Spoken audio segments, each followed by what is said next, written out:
Usai malam pergantian tahun baru, jalan protokol di Ibu Kota Jakarta terlihat lengang. Warga Ibu Kota juga tampak lebih memilih menggunakan bus Transjakarta untuk menuju tempat wisata. Meski jalan protokol lengang, namun luas jalan tol dalam kota terpantau ramai dengan kendaraan roda 4 yang menuju luar kota untuk mengisi hari libur.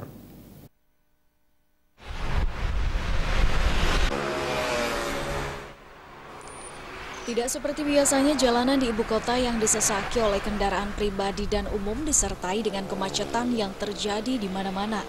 Kini berbanding terbalik, pada hari libur tahun baru, jalanan di ibu kota Jakarta terbilang lengang. Dari pantauan tim liputan di sejumlah jalan protokol, seperti di Jalan Selipi menuju Cawang terlihat sepi. Begitupun sebaliknya di Jalan Gatot Subroto menuju Jalan Es Parman juga tampak sepi. Namun memasuki jalan tol dalam kota dari Tomang menuju Cawang mulai ramai. Hal ini diprediksi oleh banyaknya warga ibu kota yang menghabiskan libur dan akhir pekan dengan berwisata ke kawasan Puncak maupun Bandung, Jawa Barat.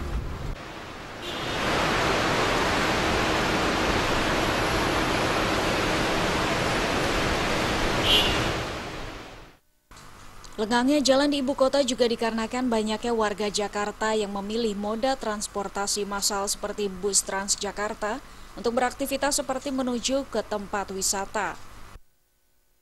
Dari Jakarta, Rudi Wijaya dan Adi Dharma.